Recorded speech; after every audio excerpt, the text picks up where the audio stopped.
Olá, o meu nome é Margarida Monteiro e sou da Associação Portuguesa de Educação Ambiental. Estou aqui para realizar uma entrevista ao Sr. Adolfo Franco, que é técnico superior no Instituto de Conservação da Natureza e das Florestas, nomeadamente na Divisão de Recursos Cinegéticos e Aquícolas. Estou a realizar esta entrevista no âmbito de uma formação de professores do projeto Life Vivaz Aqua, do qual a ASP é parceira, no sentido em que vai realizar, entre outros componentes, uma ação de formação de professores. E queríamos incluir num dos conteúdos uma entrevista com o ICNF, que é uma entidade responsável pelo sistema de vigilância e fiscalização das espécies exóticas e invasoras em Portugal.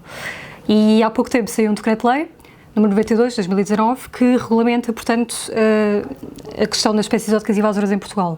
A sua compra, venda, cultivo, e o ICNF está envolvido nesta legislação. Portanto, queríamos realizar uma entrevista e também achamos que é útil para os professores saberem, nomeadamente para esta formação no âmbito de um módulo chamado Saídas de Campo, que eles podem encontrar uma espécie exótica invasora numa saída de campo e saber como agir. E achamos que é útil terem este conhecimento, daí estamos a realizar esta entrevista. O projeto Life Vivaz Aqua é um projeto europeu, com área de atuação na Península Ibérica, portanto em Portugal e em Espanha, e cujo tema é as espécies exóticas e invasoras de água doce e estuarinas da Península Ibérica, sensibilização e prevenção.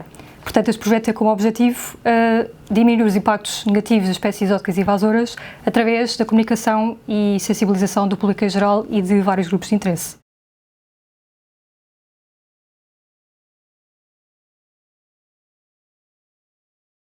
Bem, a primeira questão que eu vou realmente referir é que irei falar sobre a questão concreta do combate às espécies exóticas e invasoras no âmbito da legislação da pesca em águas interiores, que é a minha área de trabalho. Faz todo o sentido, tem algum destaque, porque efetivamente uma grande parte do problema das espécies de águas interiores é relativo aos peixes e portanto faz todo o sentido que haja uma abordagem ao que está consignado no quadro legal da pesca, aquacultura e recursos aquícolas de águas interiores. Passando concretamente à pergunta que me é colocada, o que posso dizer é que uma das incumbências do ICNF é a aplicação do quadro legal relativo à pesca, aquacultura e recursos aquícolas de águas interiores. Isto é a competência base.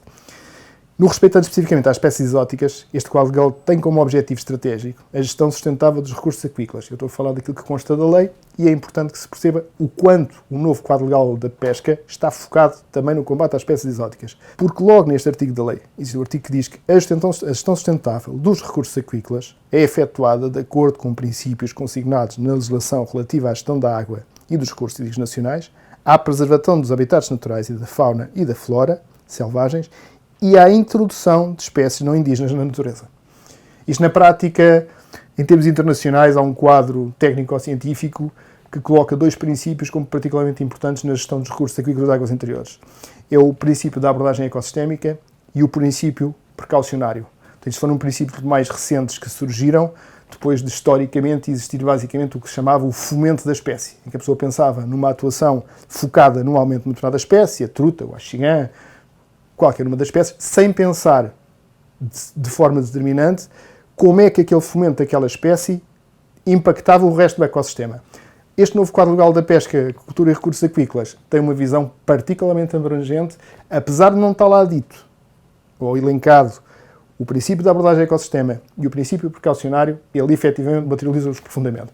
E está completamente subjugado à legislação na área das espécies exóticas invasoras. Portanto, aquilo que eu vou falar tem a ver exatamente com isso. Tudo o que está na legislação da pesca, na prática, concretiza ao nível de uma atividade, que é a pesca em águas interiores, a aquicultura e a proteção dos recursos aquícolas, aquilo que consta de uma legislação de um determinado setor. Portanto, são abordagens legislativas diferentes, mas que eu vou aqui concretizar. Penso que, no fundo, era esta a resposta à primeira questão. Tem a ver com isto. Como é que se liga a legislação relativa às espécies exóticas, que tem um quadro legislativo específico, ao que é feito na pesca em águas interiores.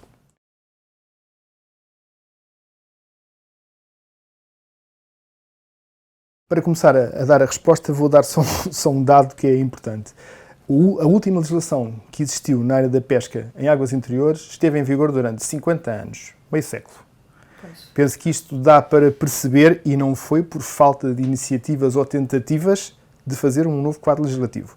Foi porque, efetivamente, foi uma área que não foi considerada prioritária em termos de modernização do quadro normativo. Estamos a falar, no caso da nova lei, é a lei, decretos, portarias, modelos publicados, despachos, qualquer documento que tenha um valor normativo. De certa forma, isto permite uma legislação do tipo da portuguesa, não é uma legislação feita para permanentemente estar a ser atualizada com jurisprudência, como é a legislação anglo-saxónica, mas lhe permite uma maior flexibilidade e alguma adequação à evolução do conhecimento técnico-científico. E isto responde um pouco à sua questão. Foi uma das grandes preocupações que existiu na renovação deste novo quadro legal, foi dar flexibilidade. Porque, por exemplo, no anterior, era um dos problemas que tínhamos, a lista de espécies que podiam ser pescadas estava vinculada a um decreto-lei. Portanto, entrava uma nova espécie exótica. A espécie não constava, não podia ser pescada, nem erradicada, nem se podia gerir nada sobre ela. Pois. Portanto, ao mudarmos, por exemplo, a portaria, esta lista de espécies, facilitámos particularmente o processo e podemos, de certa forma, conseguir que as ferramentas normativas acompanhem um pouco mais a situação técnico-científica dos recursos, que é isso que se pretende.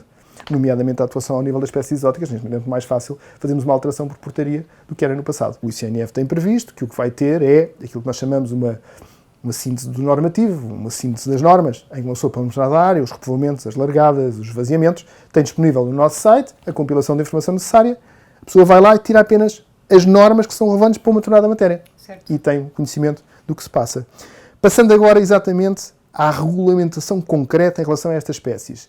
Posso dizer que é a área fulcral do que foi feito. O atual quadro legal da pesca, agricultura e recursos aquícolas inclui várias normas dirigidas ao controle e gestão das espécies exóticas invasoras, destacando-se proibição da devolução à água de espécies exóticas invasoras capturáveis na pesca lúdica desportiva. Eu aqui, quando falo capturáveis, tem a ver com o facto. Como na pesca lúdica desportiva se utiliza cana e anzol, há um limite a partir do qual dificilmente se consegue, por exemplo, pescar uma gambúzia. Não é, portanto, nem consideramos que seja uma espécie pescável pelos meios e processos autorizados na pesca lúdica, que é cana e anzol. Portanto, é uma espécie que ficou de fora. Todas as outras que podem ser pescáveis estão abrangidas. Proibição da devolução à água do axigã, carpe e pempão nas massas de água lóticas. É a exceção à proibição de devolução aplicável a todas as exóticas invasoras. Porquê é que foi feita esta exceção?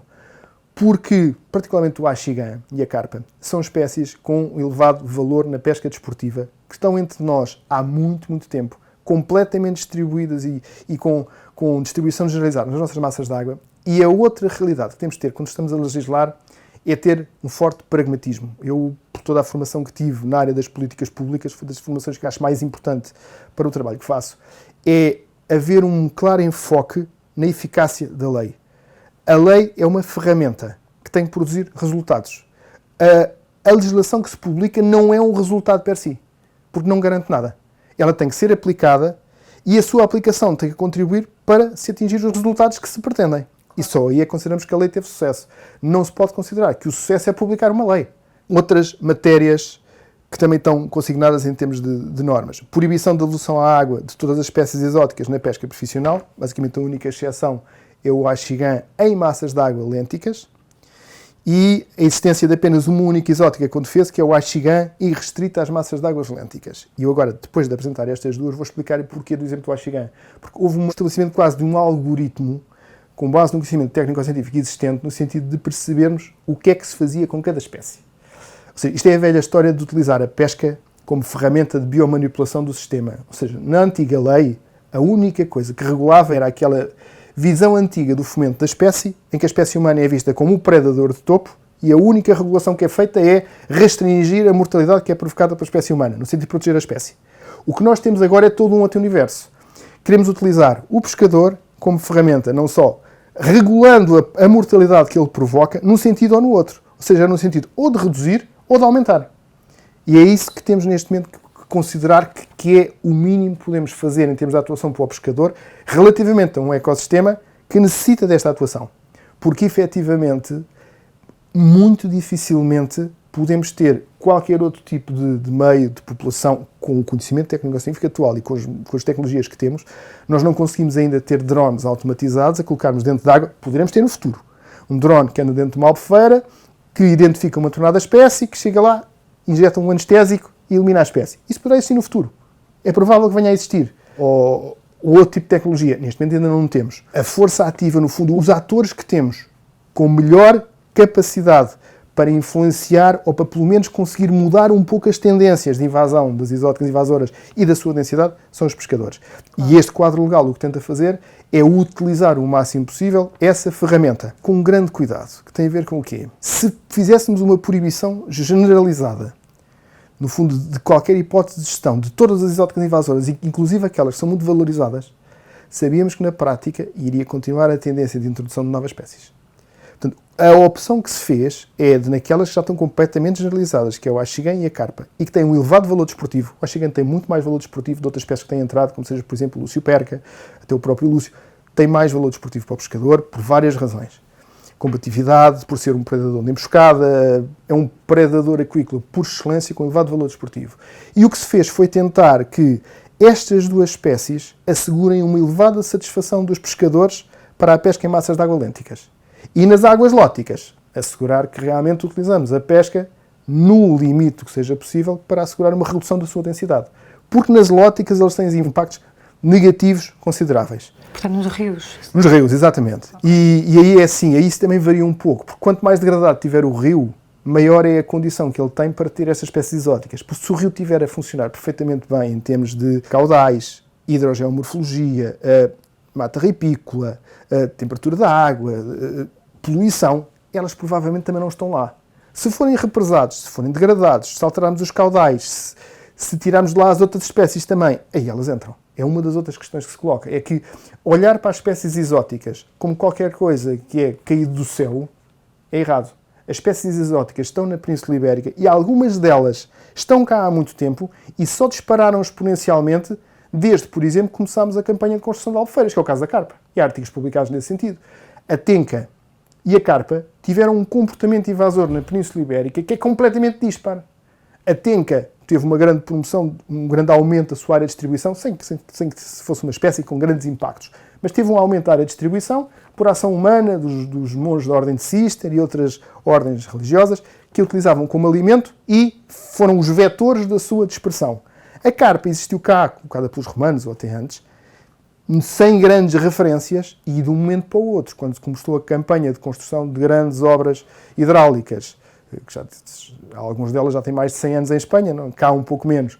Aí a carpa disparou completamente em termos de presença e de alguns impactos que poderá ter. Portanto, olhar só para as espécies exóticas pelas suas características é fortemente limitante. Temos que pensar que nós temos um meio hídrico profundamente alterado e que o próprio combate às espécies exóticas tem que ser visto nessas várias dimensões. Um outro tipo de regras que também existem em termos da nova legislação, a proibição da detenção de espécimes vivos de espécies exóticas de devolução à água proibida, excepto a retenção em manga até à pesagem, ou seja, no fim da prova de pesca. Portanto, asseguramos que os espécimes são sacrificados sem prejuízo do pescador poder pesar a espécie em devidas condições no fim da prova de pesca. E, muito importante, uma coisa que já existia na antiga legislação e que aqui o problema é um problema de implementação e de vigilância. É a proibição dos repovoamentos, incluído neste caso a transferência de espécies, e as largadas com espécies aquícolas sem a prévia aprovação do ICNF. E que estão, de qualquer forma, neste momento sujeitos ao disposto no Decreto-Lei das Exóticas, no 92/2019. E atualmente o que se pode dizer é que apenas com carpa e truta arco-íris seriam possíveis eventualmente repovoamentos e em condições muito, muito reguladas. No axigã já não é possível e para todas as exóticas invasoras também não. Há várias posturas relativamente à gestão das espécies exóticas e que basicamente têm duas áreas de trabalho. Há uma postura que diz que a autorização de qualquer tipo de atividade que possa de alguma forma contribuir para a existência dessa espécie exótica, para um repovoamento ilegal, para o que for, é negativo. E há outra postura que diz que naquelas que já estão cá presentes, o que temos que fazer é geri-las e tentar assegurar benefícios para a sociedade e um trade-off que permita minimizar a introdução de novas e gerir as que já cá estão. São duas posturas diferentes. Nenhuma delas atualmente tem provas de que é melhor ou pior. Agora, uma coisa eu sei, e isso é uma das áreas que eu defendo mais aguerrida, é que temos que ter dados e ser consistentes. Experimenta-se uma estratégia, vê se funciona, avalia-se, muda a legislação, passa-se para a outra. Não se pode nem aplicar uma, nem aplicar a outra, nem ter dados sobre essa aplicação. Quando não há certeza, como eu costumo dizer, e isto está neste momento aceito por pelas melhores entidades internacionais que têm documentos técnicos sobre a gestão da pesca em águas interiores, todas elas apontam como modelo a gestão adaptativa. É gerir com o melhor conhecimento que se tem, mas com um enfoque nos dados, objetivos e resultados previstos. Ao fim de um determinado tempo de estabilidade das condições, conseguiu o que se pretendia, ótimo, conseguiu-se, desenvolve-se, acentua-se, continua-se com aquela postura estratégica e operacional. Não se conseguiu, pensa-se, investiga-se, trabalha-se, desenvolve-se modelos alternativos, o que for.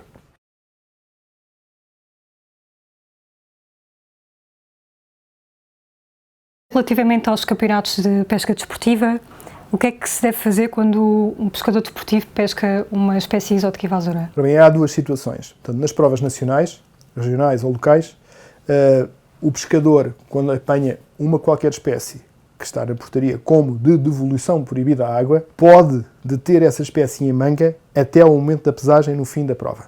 Depois da pesagem, terá que a sacrificar. Surgem aqui alguns problemas éticos com a palavra sacrificar. Ou seja, o pescador, na prática, o que a lei diz é que não pode devolver a água. Não podendo devolver a água e não podendo transportar essas espécies vivas, só falta uma coisa, tem que a sacrificar. E o que se faz, por exemplo, toda a gente neste momento em Portugal come peixe de aquacultura. O peixe de aquacultura é criado por nós vivo e não aparece morto no supermercado por obra divina. O peixe de aquacultura é capturado com redes, de forma razoável, é colocado em tanques de gelo, que é a forma mais correta de, sem sofrimento, o animal poder ser sacrificado. É exatamente o mesmo que é feito neste momento nos Estados Unidos com os lagostins invasores em algumas massas de água, em que até fazem de uma forma diferente. No caso do lagostim, como é uma espécie que se degrada muito rapidamente depois de morrer, portanto, ou é transportado vivo para os locais onde é consumido e processado. O que fazem nos Estados Unidos é, a pessoa tem um balde de gelo quando vai aos lagostins, no sítio que sabe que é de devolução proibida à água, apanha o lagostim, mete o balde com gelo, vai pondo lá alguns e sabe que depois, o bicho, depois de morrer dentro do frio, porque é uma coisa realmente rápida, o que as pessoas até fazem é tiram a cauda, guardam e o resto nem precisam de levar, porque é só a cauda do lagostim que é consumida e que tem valor. E até tem melhores características porque fica perfeitamente conservado e está disponível em muitos vídeos. Não sabia, por acaso. É uma técnica ótima que não põe problemas porque o animal não sofre. É o que pode ser feito com o peixe também. Eu, quando vou para a pesca de barco, e durante muitos anos fui pescador de barco, e de praia, e aliás, fui pescador de todas as modalidades possíveis e imaginárias. Hoje nós levamos uma arca com gelo, apanhamos o peixe. E o peixe, passado um bocado, é colocado dentro do gelo e pronto, sem problema nenhum. Por exemplo, nos Açores, é uma das práticas mais giras que eu tive nos Açores, um ano a estudar, é que vi que havia o costume das pessoas de, todos os pescadores, ou levavam uma faca, e quando apanhavam um peixe, para o peixe não estar a sofrer, espetavam para matar o animal, rapidamente, sem sofrimento, ou também há locais do país onde utilizam um toro de madeira, qualquer coisa, que batem na parte, portanto, há o esmagamento interno entre os autólitos do cérebro e o peixe morre imediatamente sem sofrimento. Portanto, até nisso, historicamente, havia estes comportamentos. Penso que não é correto, do ponto de vista ético, estarmos a dizer que não vou sacrificar uma espécie exótica invasora, mas não tenho problema nenhum em comer a dourada da aquacultura. Pois. É exatamente o mesmo. A dourada da aquacultura é criada viva. Ela, para aparecer morta no supermercado, teve que morrer. E foi morta, e morreu, foi sacrificada da maneira mais correta, que é em tanques de gelo. O que é que custa a uma pessoa que vai apanhar lagostins ainda por cima de propósito, já sabe que vai apanhar uma espécie que tem que sacrificar, que o faça? É perfeitamente razoável. Pois, a questão é que muita gente não sabe o que fazer, não é? Perante um lagostim ou outra espécie exótica posso invasora. dizer que há coisas que agora estão aqui a ser feitas, que é o de ser publicado no nosso site da internet, um conjunto de conteúdos que esclarecem este tipo de questões. Há uma distinção, então, há espécies que são sacrificadas logo, ou, portanto, depois de serem pesadas na pesca desportiva, são sacrificadas, e outras que não são, então, obrigatoriamente sacrificadas, podem ser levadas para tanques. As espécies de devolução proibida têm que ser obrigatoriamente sacrificadas. Não podem ser transportadas vivas. Então, e as outras? As outras espécies exóticas também. E à partida, não é possível ninguém em Portugal estar a transportar espécies aquícolas vivas, porque isso implica uma autorização específica. Portanto, não é possível a detenção de espécimes vivos. Eu vou apenas aqui chamar uma nota que tem a ver com as provas internacionais, porque nos campeonatos internacionais existe uma exceção que permite a devolução à água de espécies exóticas invasoras. Portanto, isto é uma exceção que está em portaria, que pode ser ativada pelo ICNF, caso seja pedida pela Federação Portuguesa de Pesca Desportiva. E eu aí, é uma das matérias que eu, por acaso, pessoalmente não concordo, mas reconheço que são dinâmicas que excedem um pouco a atuação. No vosso caso seria importante uma divulgação feita no sentido, porquê? Um dos trabalhos que eu fiz no passado teve a ver com o desenvolvimento da náutica de recreio e um dos aspectos em que tropeçámos nos trabalhos publicados é a importância dos role models, em termos de atletas de competição, na formação do caráter e do comportamento das gerações mais novas. E eu considero que os atletas de alta competição, além de todo o comportamento que têm que ter para terem os resultados de que necessitam, também têm que ter um comportamento nestas matérias que ambientalmente seja o mais correto. Ou seja, estarmos a pensar que temos provas de competição a nível internacional, onde a imagem que é transmitida aos jovens que lá estão a assistir e que um dia podem querer ser atletas de alta competição é devolver à água espécies exóticas invasoras, a mim custa-me. Isto é um dos papéis que a sociedade tem que ter. quando eu falo na dimensão da governança é isto. É todos nós temos que contribuir para um mesmo objetivo. Às vezes mais rapidamente, mais lentamente, mas o caminho tem que ser o mesmo. E eu acho que os role models são muito importantes atualmente. Sim. A imagem é muito importante atualmente e as referências é muito complicado. Até porque estes role models muitas vezes estão associados a um dos grandes produtos de consumo e formatação atualmente, que é as marcas. E quando a pessoa associa role model, marca, determinado comportamento, é muito difícil depois alguém que é influenciado no seu percurso formativo por este tipo de imagem ser por caminho de uma simples norma ir para outro sentido. Isto era apenas uma nota que eu deixava e que acho que é importante também que este projeto tenha consciência disso.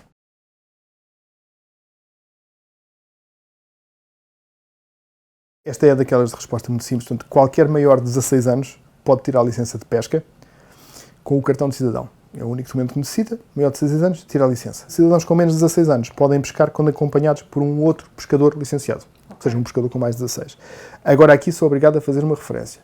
Estamos aqui a falar da componente de formação, de consciencialização para as exóticas, de toda a complexidade destes assuntos que temos estado a falar.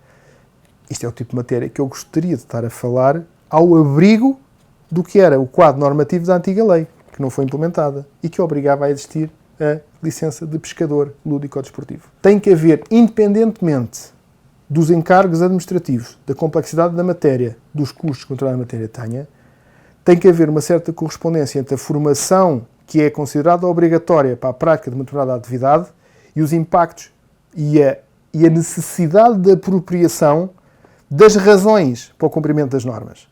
Porque é muito interessante ter uma legislação, e isto é um dos componentes que eu considero muito importante do que eu aprendi na área das políticas públicas, é que é idílico pensar-se que em países mediterrâneos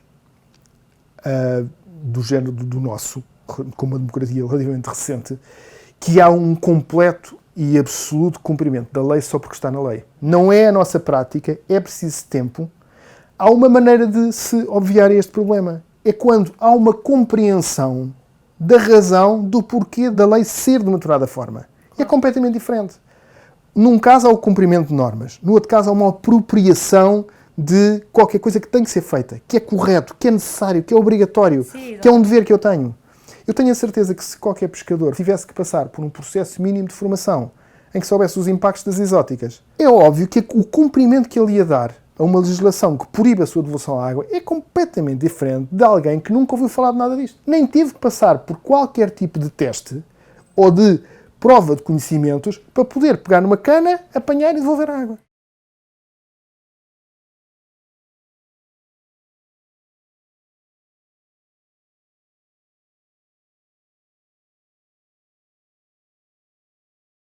No processo de licenciamento de pescadores não há nenhuma... Nada de do ponto de vista normativo, não há nada que obrigue a qualquer componente formativa. Existia a carta de pescador, que, como imaginam do que eu estou aqui a dizer, uma grande parte da informação seria neste âmbito, não é? Eu tive que fazer esta nota porque nem sempre o processo legislativo é o melhor, não é? Pronto, fica respondida a questão, mas de facto é uma pena, sim, de facto é uma pena que não existe essa formação. Na versão inicial da Lei 7 estava lá, carta de pescador.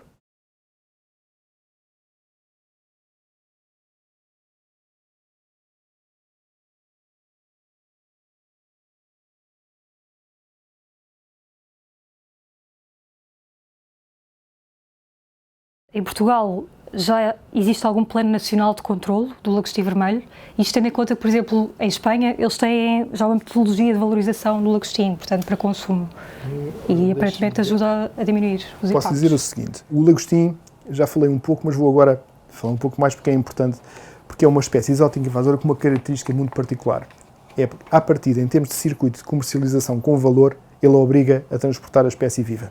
Portanto, o lagostim tem que chegar vivo. Aliás, na maior parte de todos nós sabemos que o marisco normalmente é cozido vivo. Isso é uma das outras questões que se coloca.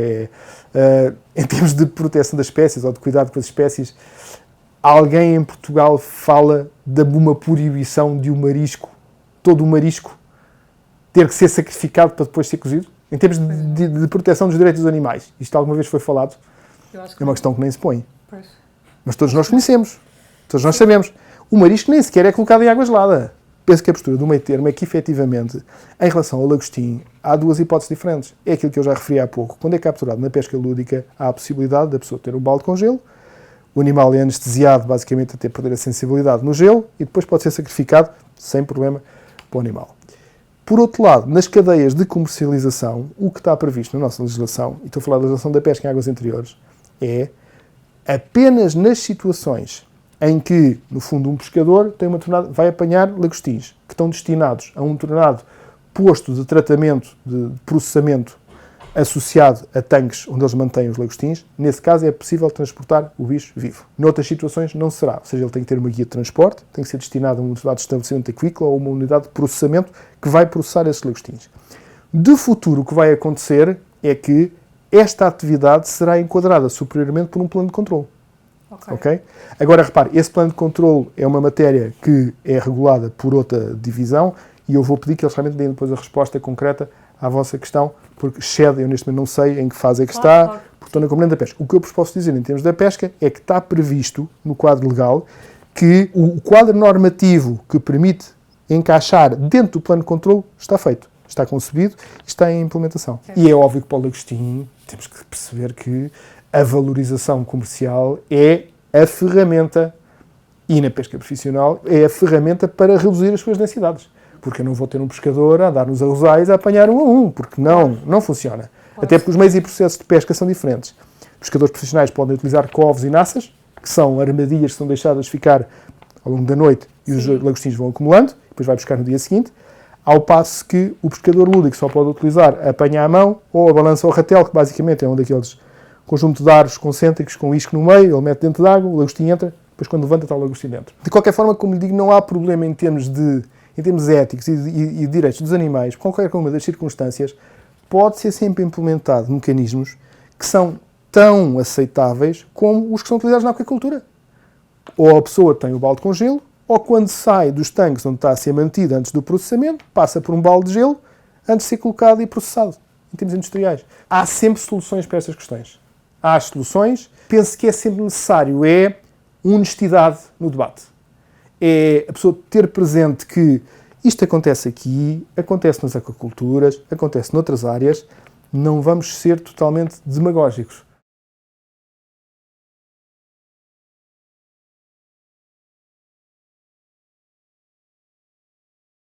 Dado que os alunos e os professores não têm uma formação específica que lhes permita fazer o controlo das espécies, qual é a sua opinião em relação a este assunto? Ou seja, será que estas ações de controlo podiam ser utilizadas como ações de sensibilização?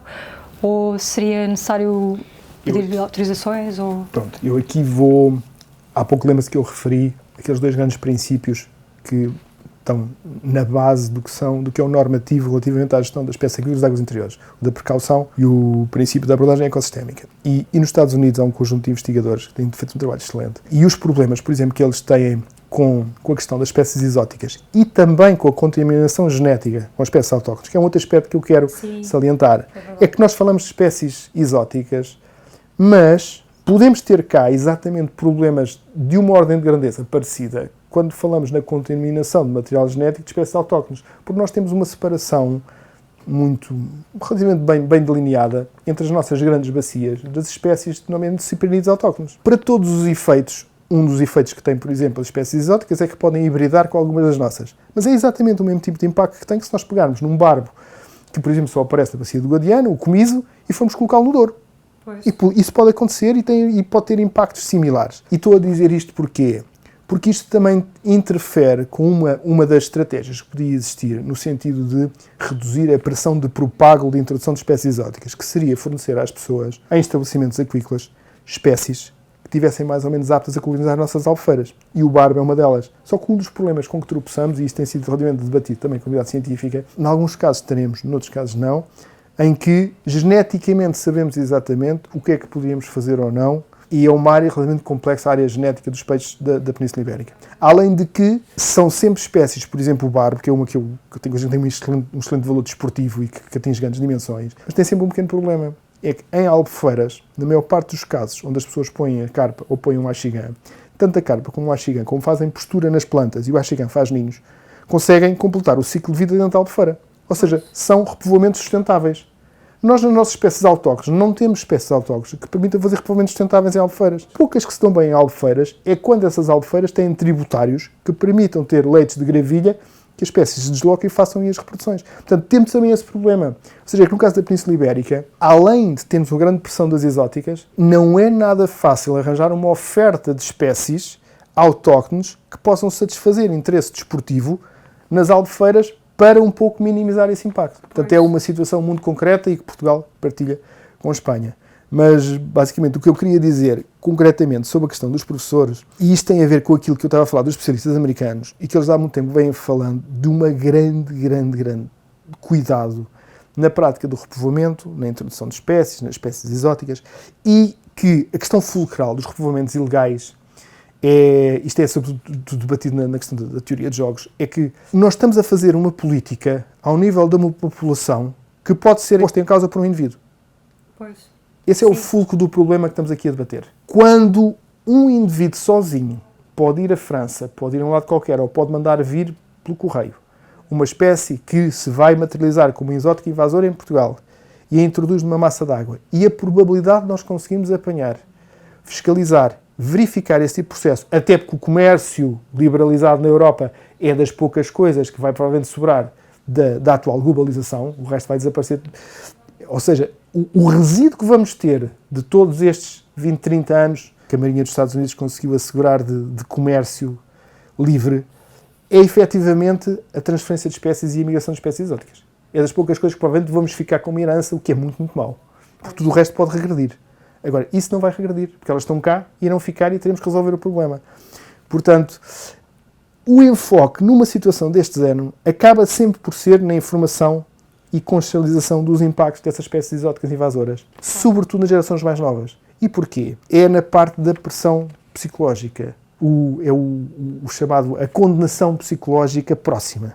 Não é a administração que está longe, não é nada, é se o pai que quer trazer um peixe para introduzir, ouvir o filho dizer: "Oh pai, mas eu ouvi na escola que isto é uma barbaridade. Tu podes estar a ter uma atitude que tu, para pescar aquele peixe, podes estar a alterar completamente o ecossistema para N gerações." E é por aí que provavelmente será o caminho. Exatamente. Agora, é um caminho longo, progressivo, gradual, e que eu chamo a atenção, que acho que merece a pena, aquele conjunto de dados que se fala em informação para a cidadania. Uma das componentes seria essa. Eu pergunto, qual é a percentagem da nossa população de estudantes da escola que sabe que a Península Ibérica tem características em termos de ecossistemas aquáticos que só são partilhadas por 5 regiões no mundo, que são as regiões mediterrânicas, e que no nosso caso ainda é pior? Deve ser muito pequena. E se calhar era importante, não? Eu acho que sim, acho que é muito importante.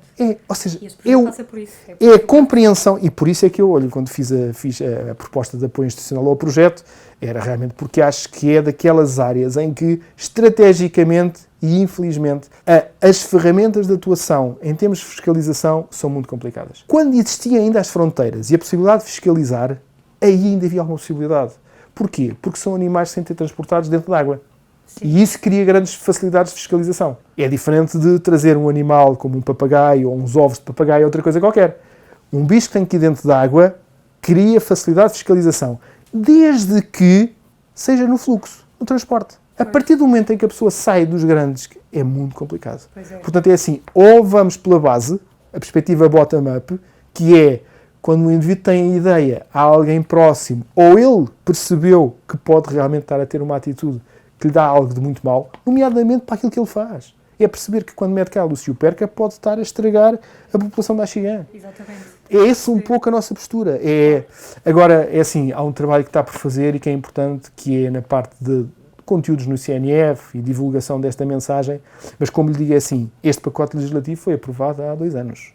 Isto é a matéria mais verde que existe, estamos ainda a maturar, a desenvolver, a implementar, a ajustar as portarias, a implementar. Há alguns casos em que já se fizeram coisas interessantes, por exemplo, neste momento na bacia do Vascão já não há nem defeso para o Axigã e ele é devolução proibida de água. Portanto, tudo isto já está a ser implementado, já era implementado antes. Agora é um processo gradual. Eu tinha aqui realmente a nota que informação, consciencialização, e eu até vou muito por uma outra palavra que acho ainda mais cara, que é a apropriação.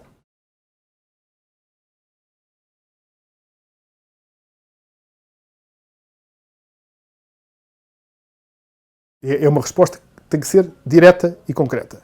Muito simples. Na pesca lúdica não é necessário licença de pesca para capturar lagostim. Portanto, qualquer cidadão que anda a passear à beira de um rio ou em qualquer água pública... Já me aconteceu. Eu sei, a mim também já. Já os apanhei também e já os comi, porque não tem problema nenhum. Eu na altura não sabia, portanto, Pois. quer dizer... Não Porquê? Nesta nova lei não é preciso licença para capturar o lagostim. Ok. Está excepcionado na pesca lúdica e chame só a atenção. Isto é nas águas públicas. Porque algumas águas são águas particulares. E como por lei, nas águas particulares, os recursos aquícolas são do dono, aí tem que ter a autorização do dono. Mas basta o dono dar a autorização e a pessoa pode lá apanhar lagostins como quiser. E nem necessita de ser à mão, porque apanhar lagostins à mão às vezes acontece, mas nem sempre é muito fácil. Pode apanhá-lo com a balança ao ratel, também sem a necessidade de licença.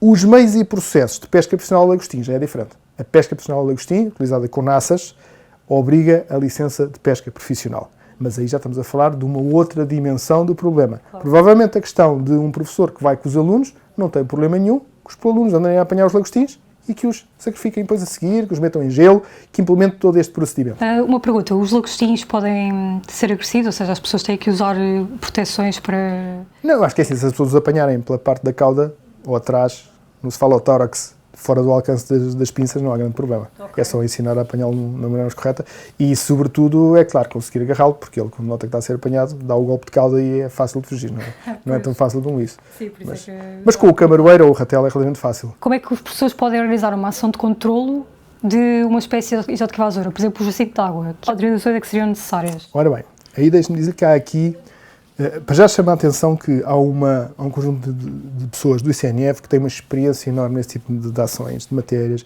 que colocam alunos, pessoas, professores, e até já fizeram isso várias vezes, e que eu aconselhava claramente que contactassem, porque eles nos vão dar elementos fantásticos a isto. É a equipa do Live Saramugo, e que todos os anos faz operações correntes de captura de espécies exóticas invasoras, com redes, então estão participantes. Há uma pessoa que é credenciada, no fundo é o coordenador, e depois os outros entram como ajudantes. Ok. Cooperantes que não precisam estar identificados. Portanto, isto era uma coisa que eu ia dizer também relativamente aos professores, que quisessem, por exemplo, fazer uma operação de captura de lagostinhos em grande escala, e para isso precisavam provavelmente de outro tipo de abordagem, que é ter naças e escadas, colocar durante a noite, vai com os alunos, coloca durante a noite, vai lá no dia seguinte, só no dia seguinte é preciso levar os baldes com gelo, o balde com gelo nem fica a descongelar, porque já sabe, olha, das 9 às 10 tiramos as naças, logo de manhã, para o bicho não estar ao calor. Apanham aquelas naças todas no dia, estão ali, os alunos cada um tira, mete no gelo, pronto, até podem depois fazer o cozinhado a seguir e fazem uma festa giríssima. Aí já pode fazer de uma outra forma, que é com as chamadas credenciais de pesca para fins técnicos. Isto, para todos os efeitos, para nós, é um fim técnico. E podemos autorizar exatamente os mesmos meios e processos de pesca, que é as naças, ou as armadilhas, que se utilizamos na pesca profissional. Isto pode parecer que é estranho. Eu vou dar um exemplo. Sou de Torres Vedras, onde existe o Ruivaco do Oeste. Sim, E onde foi feito pela Câmara Municipal, agora mais uma das obras de regime, que é um açude. Portanto, Ok, sim, claro que para mim, já alguma vez, nunca me passaria pela cabeça, num curso de água onde existe o Ruivaco do Oeste, existem guias, existem tainhas, estar a fazer um açude, portanto, aquilo não cabe na cabeça de ninguém, está completo, claro. E além disso, faz a transformação de meio lótica em lenta, com todos os problemas que isso acarreta em termos de degradação de qualidade da água. Mas, de qualquer maneira, fizeram um açude que está completamente pejado de lagostins. Está de tal maneira pejado de lagostins que neste momento já temos o problema secundário que aparece em muitos casos, que é a população de corais marinhos. Portanto, estão lá a comer os lagostins e as enguias. Portanto, agora começa a chamada cascata de impactos. É um sítio onde facilmente pode ser implementada uma operação deste género. Ele tem um caminho ao lado, tem betão, ele muito facilmente é chegar lá, tirar as armadilhas, amarrar a água, ir lá no dia de manhã e realmente fazer uma operação com o máximo de conforto. Eu sei que é porque eu tenho-os lá visto e eles estão em grande quantidade aí nesse açude. Pronto, estou apenas a dar um exemplo. Isso aí era muito fácil. Basta mandar para cá o pedido para o ICNF credencial para fins técnicos, no âmbito de um projeto, uma ação, o que for. Há toda a flexibilidade dessas credenciais e, efetivamente, tem condições para ser algo que, em termos práticos, não é difícil de executar e que permite realmente consciencializar, olhando exatamente para aquilo que estamos a ver. E vendo que não há problema de sacrificar o animal, que o animal não sofre. O lagostim, quando é posto em água gelada, tal como um peixe ou o que for, ou dentro do gelo, vai parando e fica completamente parado, fica insensibilizado, de certa forma. Sim, é um método de sacrifício. É quase equivalente a anestésico, não é? Portanto, até isso é fácil de fazer passar a mensagem de que a dimensão ecológica do ato é muito mais importante e é do que a dimensão ética de estar a sacrificar um animal. Na verdade, há muitas perspectivas em relação a isso, mas neste caso temos que pensar na perspectiva ecológica, sim. É. Eu acho que é inevitável. O caminho tem sido esse e irá continuar a ser esse. Até porque é assim, como eu digo, as cianofícias não nos poupam daqui a umas centenas de anos.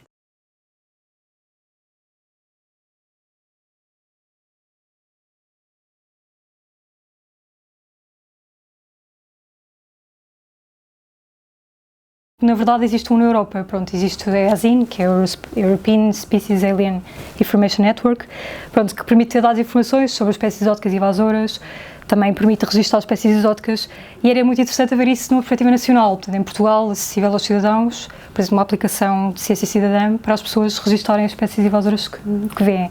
Tem conhecimento... O que posso dizer é o seguinte, eu relativamente a essa questão em concreto, que estamos a falar de uma matéria regulada pelo Decreto-Lei das Exóticas, terá que ser uma pergunta a responder pelo departamento responsável pela aplicação desse Decreto-Lei. Portanto, que eu, como lhe disse, depois será enviada a resposta por escrito. Eu, na altura, chamei a atenção que esse tipo de matérias não iria estar a dar a resposta, porque provavelmente não dar a informação mais atualizada ou mais profunda.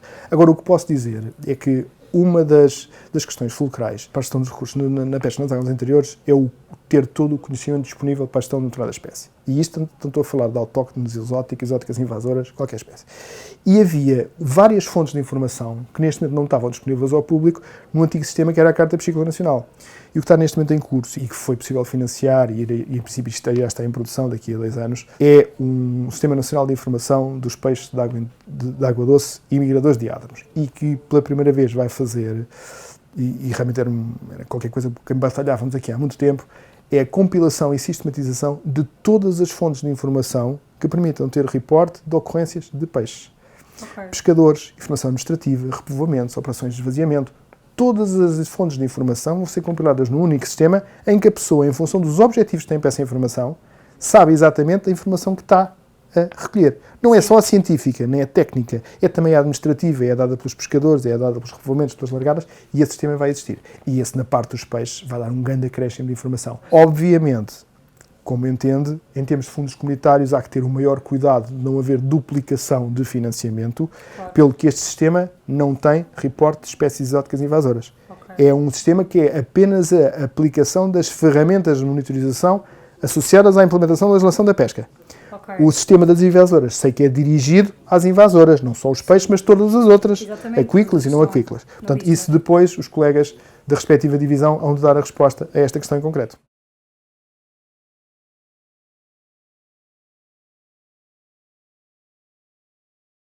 E já há bocado falei que não concordava com o facto de terem eliminado a ferramenta formativa obrigatória, que era a carta de pescador, que eu acho que devia existir.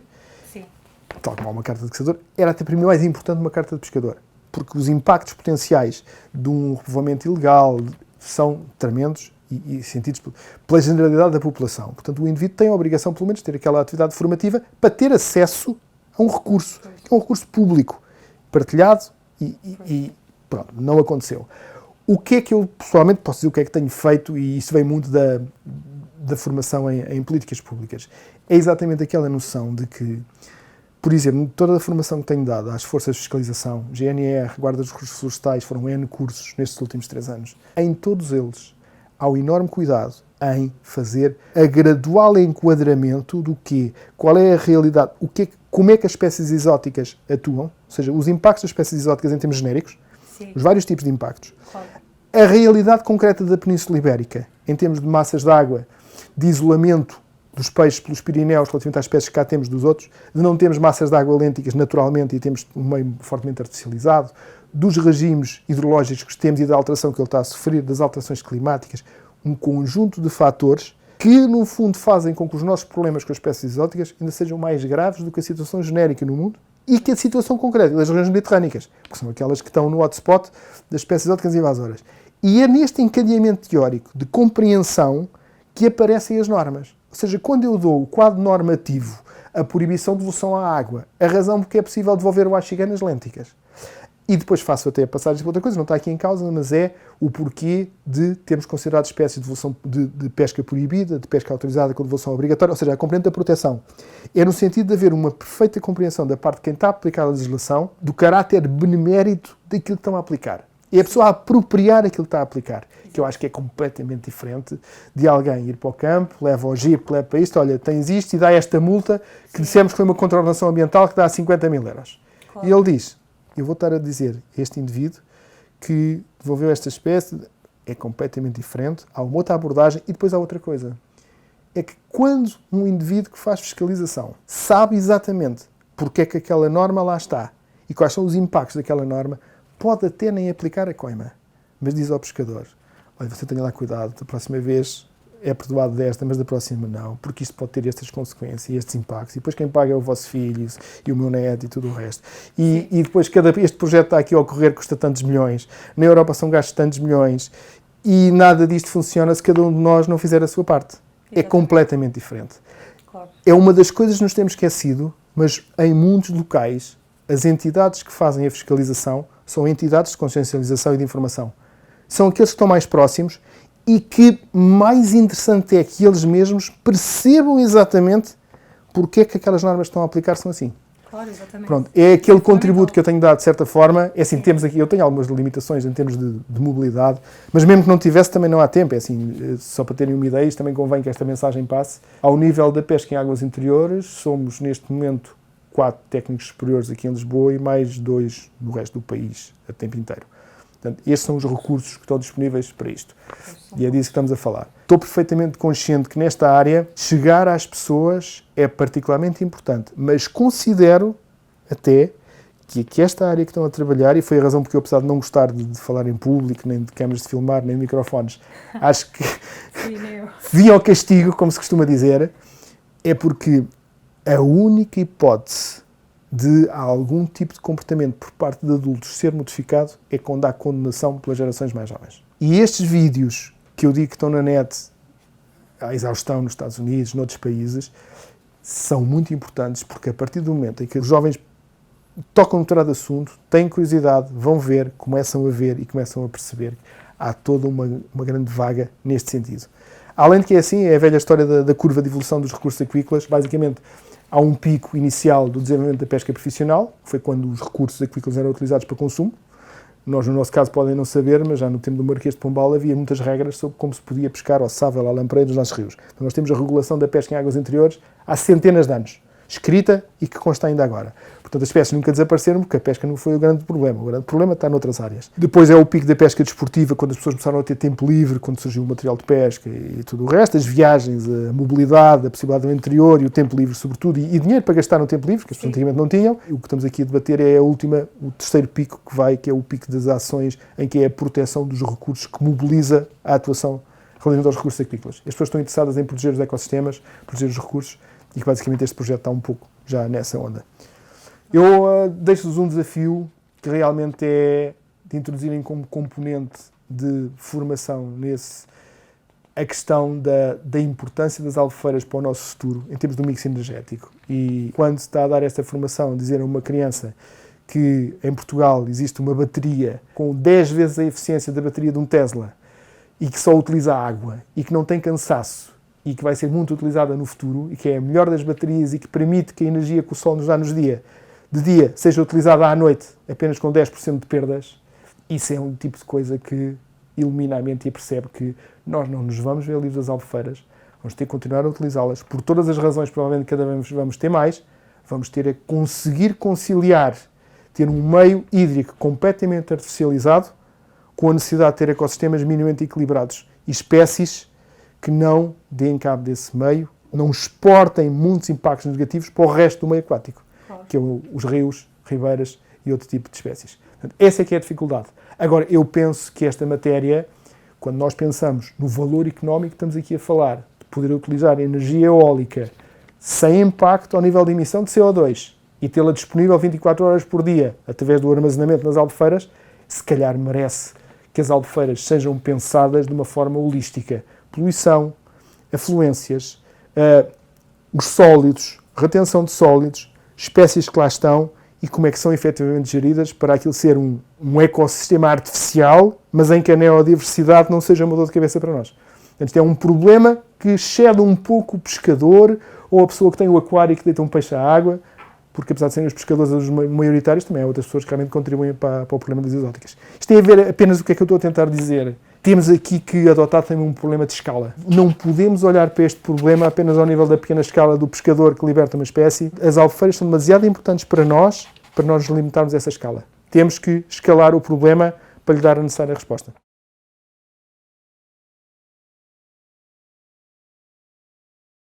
Tinha um grande desejo, é que cada vez que se faz uma nova albufeira fosse feita uma avaliação ambiental estratégica profunda. É não apenas fazer a albufeira, pela razão de não haver água, é ver quais vão ser todas as consequências da construção dessa albufeira e como é que eu garanto que ela vai funcionar bem, tanto em termos de utilização para energia, água para rega, água para consumo, água com qualidade, água para questões balneares, Sim. para turismos náuticos e também a questão das espécies invasoras. Campanhas de informação às populações, que todos nós sabemos que é assim. Uma coisa são as coisas feitas a este nível, ao nível da administração, com os recursos que temos disponíveis, que é praticamente zero. Zero. Outra coisa completamente diferente é dizer, olha, eu desta albufeira, que vai ser utilizada com ciclo reversível, vou ter aqui este lucro, este valor. Quanto é que está disponível para assegurar que vai haver, efetivamente, toda a programação e todo o planeamento para que ela funcione bem no futuro, incluindo o desmantelamento daqui a 50 ou 100 anos, quando descobrirmos outra fonte energética. Sim. É outra questão que eu coloco. É só pensar no problema desde a raiz de base até à ponta. Exatamente. E a várias escalas temporais. As crianças são aquelas que vão produzir a mais longo prazo, mas serão provavelmente as mais importantes. Reportagem realizada com o apoio do programa LIFE da União Europeia.